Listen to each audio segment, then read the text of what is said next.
네, 조국혁신당 이혜민입니다. 오늘 결산 보고인데 직권면직 얘기가 자꾸 나와서 이 이야기를 먼저 좀 해야 될 것 같습니다. 방금 전에 이진숙 위원장님 질문에 대한 답을 출마라는 질문이 나오면 일관되게 임기를 끝내겠다 이렇게 말씀을 하시는데 그렇게 돌려 말하지 말고 그래서 출마를 할 생각이 있습니까? 없습니까? 저는 제 임기를 마치기를 돌려 강력하게 말하지 말라고 희망합니다. 했는데 자, 그러면 이 정도는 대답을 하실 수 있을 것 같아서 그럼 다른 걸 묻겠습니다. 방통위는 독임제 기구입니까? 합의제 기구입니까? 합의제 기구입니다. 그렇죠. 잘하셨어요. 아까 전환길 아신다고 하셨습니다. 알게 된 지 얼마나 되셨습니까?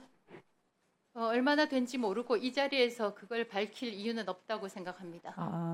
그러면 대구시장 양보한다는 전환길 씨 발언은 적절하다고 생각합니까? 그 대답은 여기서 할 필요가 없다고 생각합니다. 그걸 못 하세요?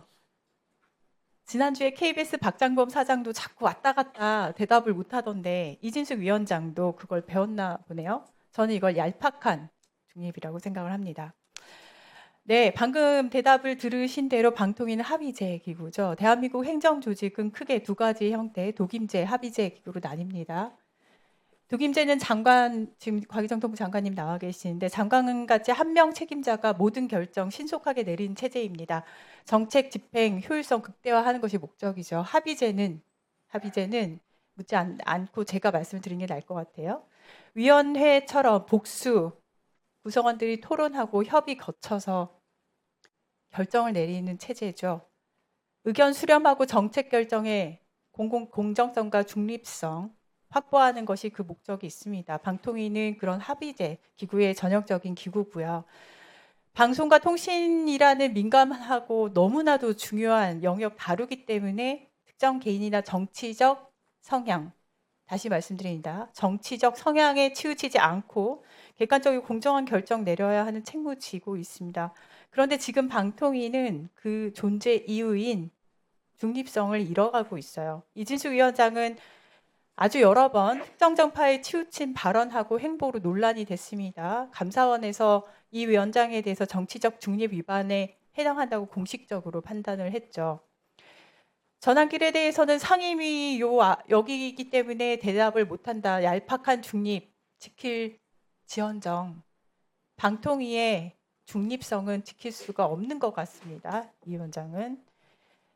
방통위가 합의제 기구로서의 원래의 목적을 회복하기 위해서는요. 그 원래의 목적을 회복하기 위해서는 목적을 훼손한 위원장 면직이 필수 불가결하다고 생각이 되네요. 그래서 저는 대통령실의 직권 면직 언급을 환영하는 입장입니다. 압박이 아니라 경찰 조사에 대한 압박이 아니라 좀 전에 이야기한 근거에 따라서요. 이거는 특정 이진숙이라는 개인을 향한 공격이 아니라 우리 사회의 중요한 공적 기관을 바로 세우는 첫걸음이 될 거라고 말씀을 드립니다. 자, 오늘 결산입니다. 오늘 아침에 예결산 소위에서는 지난주 소위에 이견이 있어서 처리되지 못했던 결산 내용들을 처리를 했는데 그 중에는 류희림 전 방심위원장의 출장비 관련된 일이 있었습니다. 류희림 전 방송위원장에 대해서는 요구 중 결산 중 시정 요구 중에서 가장 높은 단계인 변상 결정을 내렸습니다.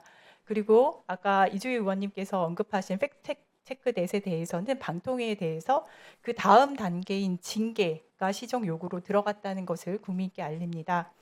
저는 작년에 국정감사 할 때 방심위의 자료 제출을 요구를 했었어요. 그리고 자료 제출에 응하지 않으면 결산에서 반드시 짚겠다라고 이야기를 했어요. 참고로 작년 결산에서도 여기에 대한 이슈가 있었습니다. 그래서 작년에는 이게 2023년도 결산 대상이 아니기 때문에 제도 개선으로 언급이 됐었고요. 오늘은 2024년 결산이니까 지난해 이후 그 사이에 류희림 위원장의 위증 이슈까지 있었다는 것도 알려드립니다. 결산 보고하고 심의하는 거는 국회가 정부 지출 내역 꼼꼼히 따지고 거기에 대한 시정 요구를 하는 단계죠. 이거 통해서 문제 재발 방지하고 세금 제대로 쓰일 수 있는 기준을 만들어가는 것입니다. 지금 앉아 계시는 이진숙 위원장 포함해서 여기 앉아 계시는 분들은 이거를 반드시 명심해야 된다고 생각을 합니다. 지금 국민 세금 쓰는 거라서.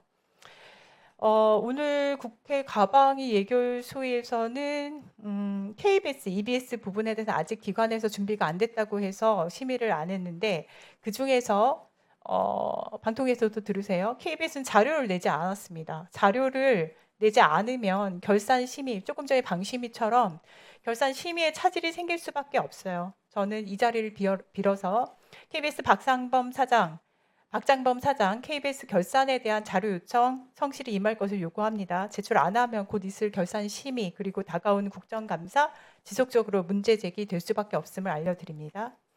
한 가지 더 말씀을 좀 드리겠습니다. 윤석열 정권 하에서 보안 부분은 굉장히 많이 축소가 됐었습니다. 저는 그 결과물들을 지금 정권이 뒤집어 쓰고 있다고 생각을 하고 있어요. 그렇다고 해서 정부에서 손 놓고 있을 수는 없죠. 지난번 SKT 해킹 사건 그 늦장 대응 때문에 소비자 피해 이미 보셨을 거고 계속해서 나오고 있는 뭐 예를 들면 KT하고 LG U+에 대해서 정밀 검사 못한다 이런 이야기들 알고 계실 거라고 보고요. 예스24 보안 이슈 계속 나오고 이제는 금융 부분인 롯데카드 해킹 이슈까지 생겼습니다. 과기정통부는 해킹 이슈에 대해서는 그 전문적인 조사하고 모니터링 그리고 제대로 된 보안 체계 개선 방안에 대해서 의견을 내실 수 있어야 되고요. 그 국감 때 제가 보안 거버넌스 포함해서 이 부분을 조금 더 짚을 예정입니다. 장관님 그리고 이번에 그 공정위 쪽에서 이 부분을 좀 본다고 하고 있어요. 왜냐하면 금융 쪽이기 때문에. 하지만 전문 기관인 전문 지식을 가지고 계시는 과기정통부에서 반드시 모니터링을 하시고 거기에 대해서는 기술적인 개선책까지 함께 제시할 수 있으면 좋겠다는 말씀드립니다. 이상입니다. 이흥기 위원님 질의하십시오.